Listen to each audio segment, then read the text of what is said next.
thank you for having me. I have titled today's story as The Day I Believe I Was Nothing and the Moment I Realized I Was Also Born for This. What I'm about to share with you, I have carried it for most of my life in silence. I grew up in a small town called Suhum, located in Ghana, West Africa. And as a young girl, I couldn't read and I couldn't write. I couldn't even spell my name. Every day I went to school carrying a heavy secret with me. I didn't understand anything that was being taught to me. The class was a place where children like me were punished and not protected.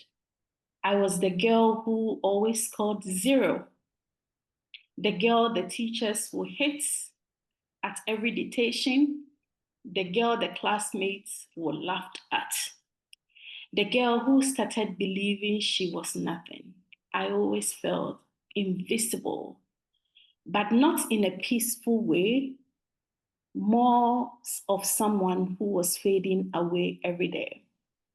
I was almost 18 and still in junior high school.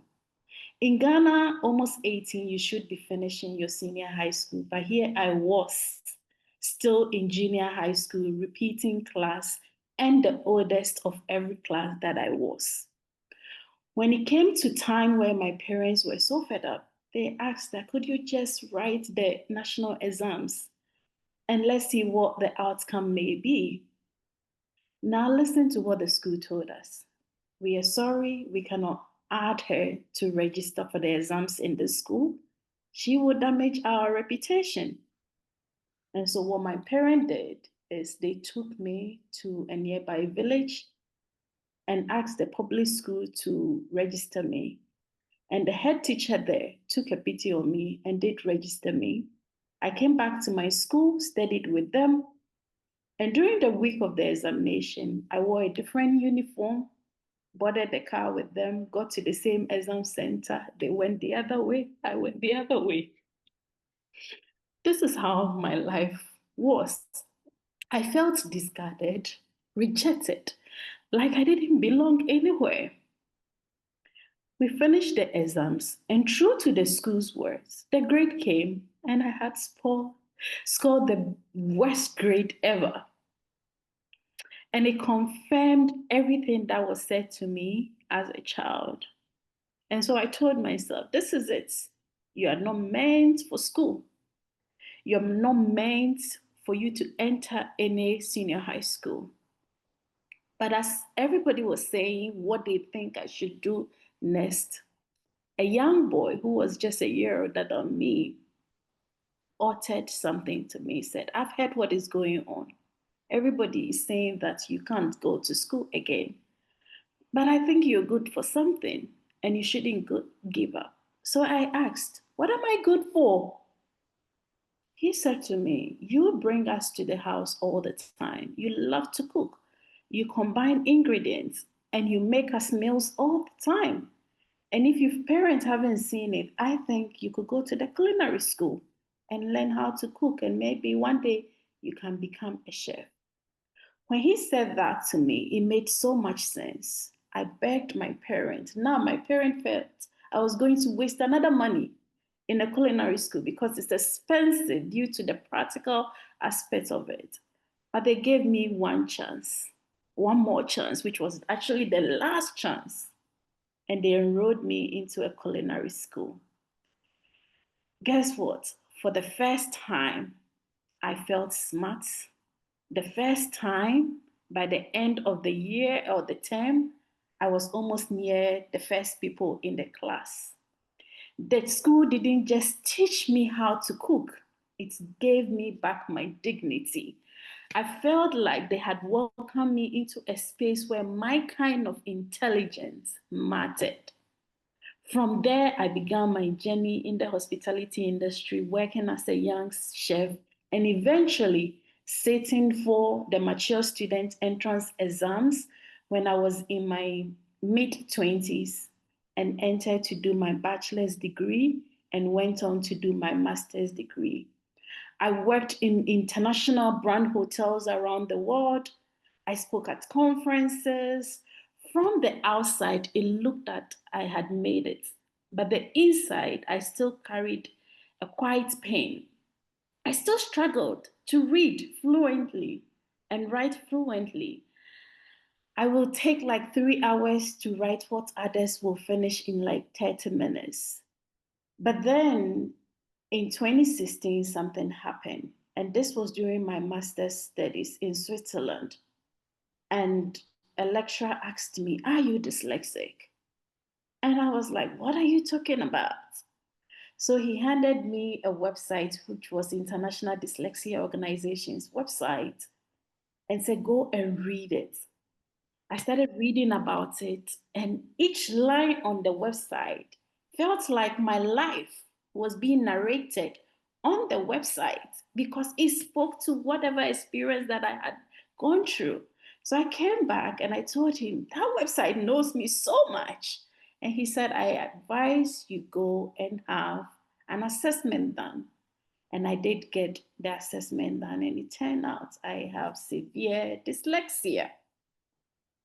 So even the assessor asked, "I don't know how you got to make it so far here without any intervention." At that moment, I realized that I have found freedom because I still was guessing myself that I wasn't good. I just processed words differently. I learned differently, but how come nobody knew about it? And I was humiliated. So I thought to myself that I am going to create a change. I stopped hiding, I stopped trying to blend in, and I realized that the silence I had lived for over 40 years wasn't just mine. It belongs to millions of children and adults across the world and across Africa who were walking the same painful road, unseen, misunderstood, and left behind. That is why in 2020, I put my career on hold in the hospitality industry, came back home here in Ghana, and started the Africa Dyslexia Organization. Because if no one had come for me, then I am going out for them and I will speak out for them.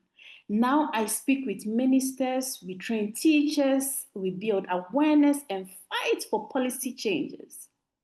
But I still struggle. I still need more time to read.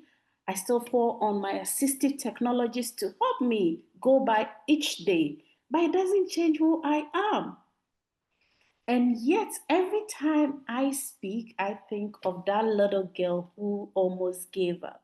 Can we imagine the many people who have given up because we don't know better? And so to her, I always tell her, "You are never the failure, the system failed you." And but look at you now. You are the voice you once needed. And so share that voice to save others. What I learned through all this is that failure is not the final destination. It is the soil where your true self can grow. Your pain is not in vain. It is not your shame, but it is your strength. So if you are here listening today and you feel like you're not enough, or you have someone in your life who feels like they are not enough, maybe they don't fit in that box, but maybe you are made for this and you can use your voice to change narrative. The world may not yet understand your kind, but that doesn't mean that it is not the real you. Because I am dyslexic and I am a leader and I am enough. Now I don't hide this story. I start with it every day. If you send me an email, the first thing I reply you will see is, "I'm dyslexic." Expect typos, but expect big thinkings. Because when we live with our wounds, we can give others permission to heal. And I hope I have long life to live on this earth to channel my story, to change narratives for millions of children across the continent, because I believe each person matters and they just need somebody to hold their hand. So thank you so much for allowing me to share my story with you today. Thank you.